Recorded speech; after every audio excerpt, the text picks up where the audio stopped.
It's another installment of the inconsistent miniseries Everybody Hates Reagan. Today we're going to talk about how fake news is, in no small degree, Ronald Reagan's fault. In 1949, the FCC, the Federal Communications Commission, created a policy called Fairness Doctrine. This rule required radio and TV broadcast license holders to report on controversial topics in a fair and balanced way. They had to do their best to present both sides of a story accurately and fairly. The Fairness Doctrine, for good reason, ended up being a very controversial and hotly debated rule for the nearly 40 years it was in effect. Well, it did do an okay job of preventing overtly politically biased media from being aired on airways and television. The policy was vague and open to a lot of interpretation. Interpretation that allowed the FCC the ability to kind of pick and choose who would get licenses and how it was enforced. This obviously, especially in a more racist and regressive time in our history, allowed the FCC to deny media coverage to various, undesirable and disenfranchised groups, which for obvious reasons is bad. It also helped corporatize and monopolize broadcasting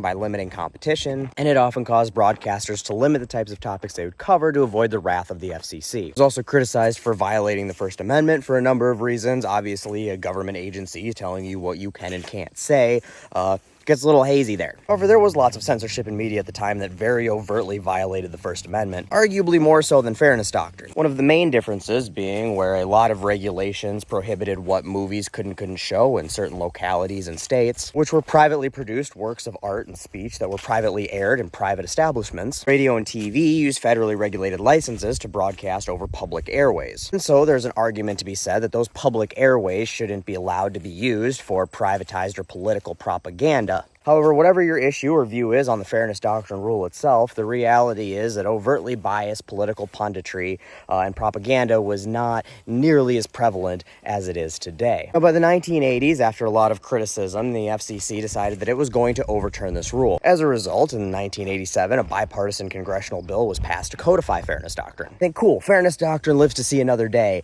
That was until Reagan vetoed it. Why would Reagan veto a bipartisan popular bill? Well, aside from the fact that he's pure evil, his motivations probably revolve around the fact that he'd spent a lot of time focusing on identity politics and political propaganda, and this was the biggest lever he could pull to further that mission. A lot of people who disagree with Reagan getting rid of Fairness Doctrine blame the rise of things like Fox News on that specific veto. Other people will argue that the Fairness Doctrine's repeal really had no effect on things like Fox News because Fairness Doctrine only applied to radio and airwave TV broadcast license holders. Something that print media, the newly invented cable news, and the soon-to-come satellite TV, satellite radio, and the internet would not have been affected by. And the reality is really somewhere in between Reagan abolishing Fairness Doctrine, being completely responsible for fake news like Fox punditry and propaganda, and not being responsible at all. First, the argument could be made that had Fairness Doctrine been preserved as a precedent and a foundation to build on, things like cable news and the internet, which rely on public infrastructure, publicly regulated infrastructure to deliver communications, Fairness Doctrine, probably without much of a stretch, could have been expanded to include those platforms. This is a big if and undoubtedly would have been met with a huge legal fight from a lot of very powerful people. There's anything rich people hate, it's being regulated. But the argument could still be made that had the right people been in the right places at the right time, they could have pushed this through to be more wide-ranging than just airwave radio and TV. However, there's another argument that is a lot easier to make, saying that the repeal of Fairness Doctrine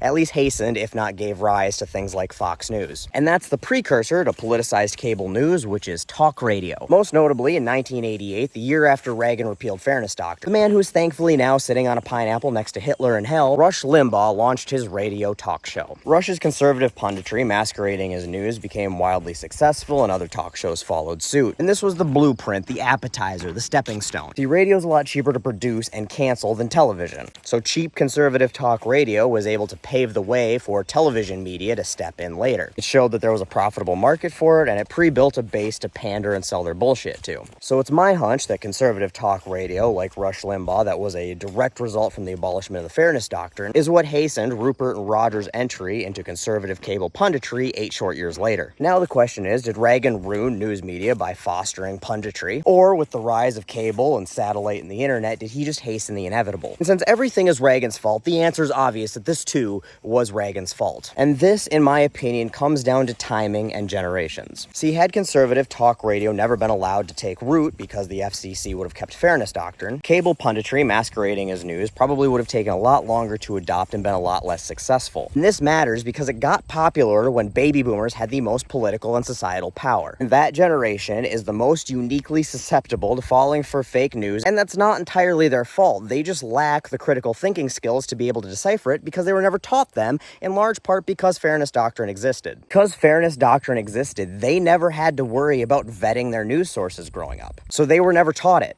And as a result, they couldn't tell the difference between Sean Hannity and Walter Cronkite because you stick a guy in a suit behind a desk on television and he must be trustworthy.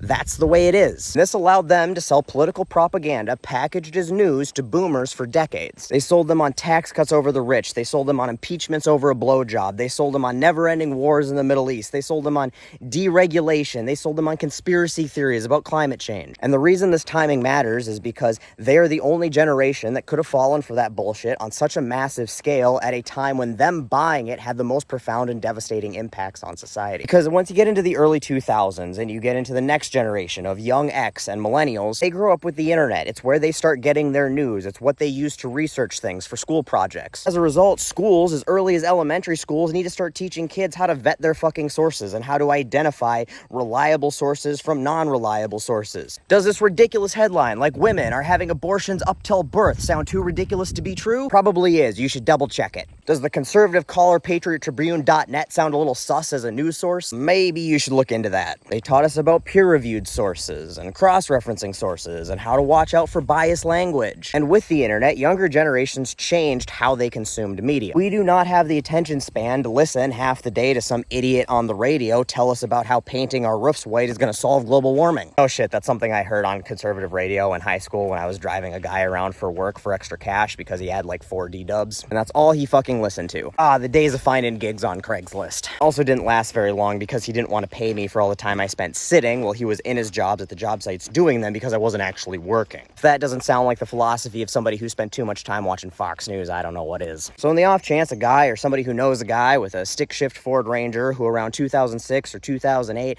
put an ad in Craigslist to have somebody drive him around because he had too many DUIs to do it himself, you still owe me a couple $100, you cheap motherfucker. Anyway, I'm off track. Back to fairness doctrine. And had Reagan not abolished fairness doctrine, it would have held the floodgates back on conservative punditry news for quite a few more years. And if it had eventually taken root, its effects would have been mitigated by younger X and older millennials entering the electorate. And who knows, we may never have went to Iraq. We may not have had the ridiculous tax cuts that we've had. We may not have the polarizing politics that we had today had it just been held off just a few more years. And while this is hypothetical, and therefore I can't definitively, objectively say this is all Reagan's fault and Reagan didn't just hasten something that was inevitable, I still feel pretty confident in saying that it probably is completely Reagan's fault, and it's another reason that everybody hates Reagan.